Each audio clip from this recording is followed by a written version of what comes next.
Ah, weather, don't you just love it?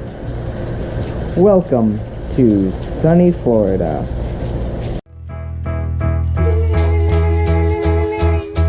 Woke up, fell out of bed, dragged a comb across my head. Found my way downstairs and drank a cup. And looking up, I noticed I was late. Found my coat and grabbed my hat. Made the bus in seconds flat.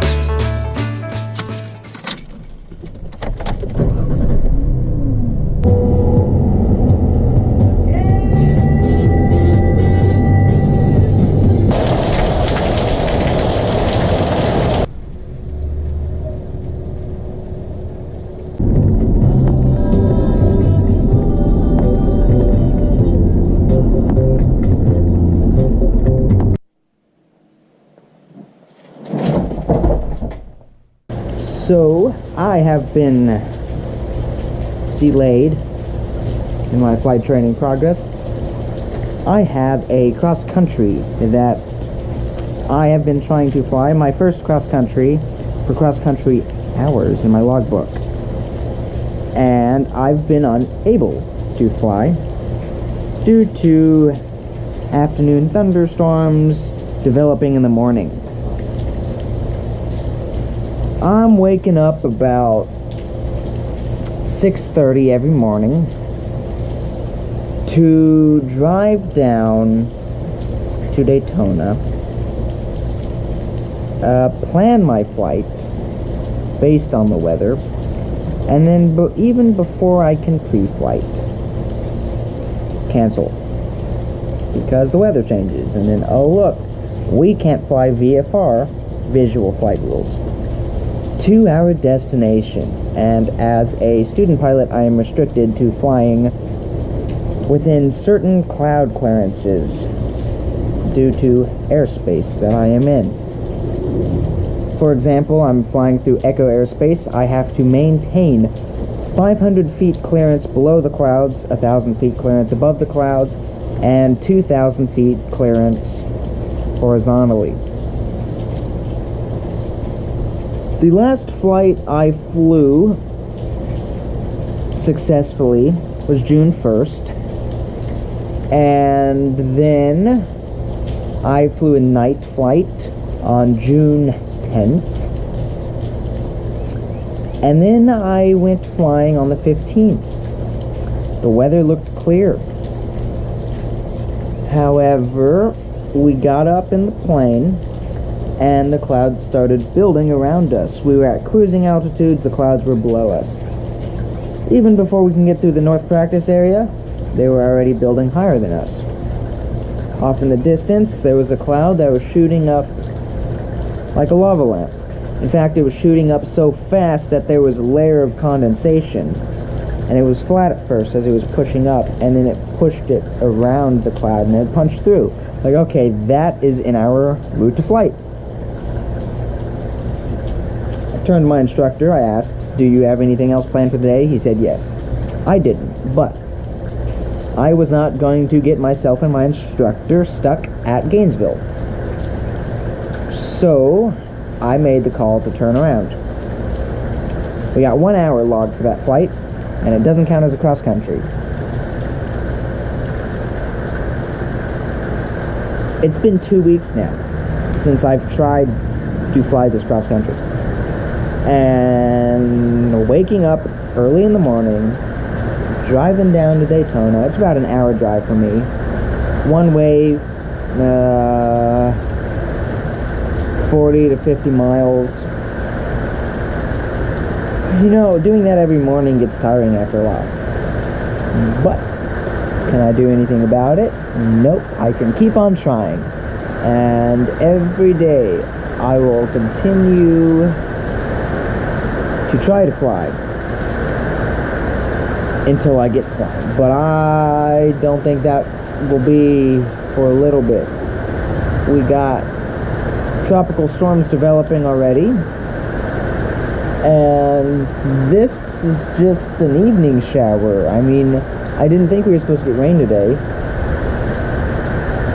That's one of the things with Florida. weather changes so quickly. Filling out my flight plan in the morning before going to Daytona does not mean that the weather will be the same when I go flying. And driving to Daytona to then fill out the flight plan gives me better weather, but if I follow the flight plan an hour before the flight, the weather could change enough that I can't fly. Or, as happened on the 15th, I can't continue flying. So, here I am at a lovely, lovely point in my training where I just have to wait. Earlier it was due to winds. Now it is due to thunderstorms, towering cumulus clouds, and, believe it or not, low ceilings, just cloud layers that build up. You can't see the airport, how can you fly visually to land at it? That is supposedly why I've not been flying. But climate change, you can't stay like this forever. We're on to you. We are going to take you down, and then I'll be able to fly. Granted, I know this is not due to climate change. I'm just blaming it on you, because you exist. No. This is just summer in Florida. The coastline's interesting. We have the sea breeze that comes in. As the land heats up, the air gets warmer, and therefore less dense, and it moves up, and cold air replaces that. Well, the land heats up faster than the water, so the cold air moves in from the water to the land. And that keeps clouds kind of pushed just inland a bit, off the shore. I think I've come up to a solution of my problem.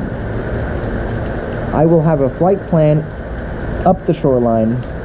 I'll have a flight plan down the shoreline to the south. And I'll have a flight plan inland. And if the weather is bad enough that I cannot fly any one of those three flight plans cross countries, it's just not my day. Florida's great. I don't have to use moisturizer. My lips only get chapped when I'm cold and in winter time, which doesn't last long.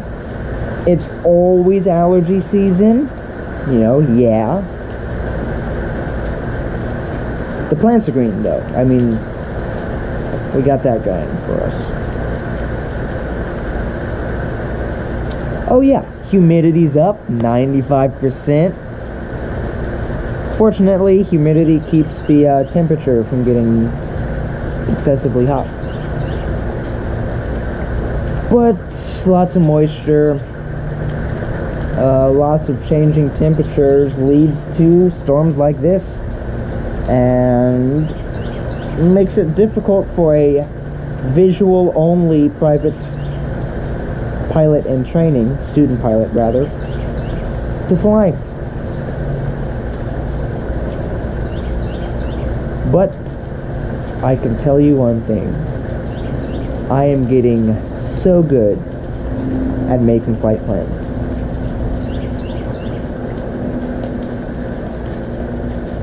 It's a little difficult to update you when I get weathered all the time, but you know what? I have learned a great deal about predicting weather, understanding Florida's summer weather, and last but not least, what I'm comfortable flying in, what I'm not. I am so looking forward to getting instrument rated, and on top of that, now that I've been weathered enough, I can really enjoy weather for being weather. If I was still flying actively, or as much as I'd like to be, I would find weather annoying because it would make it difficult for me to fly my cross countries. But I've been grounded so long,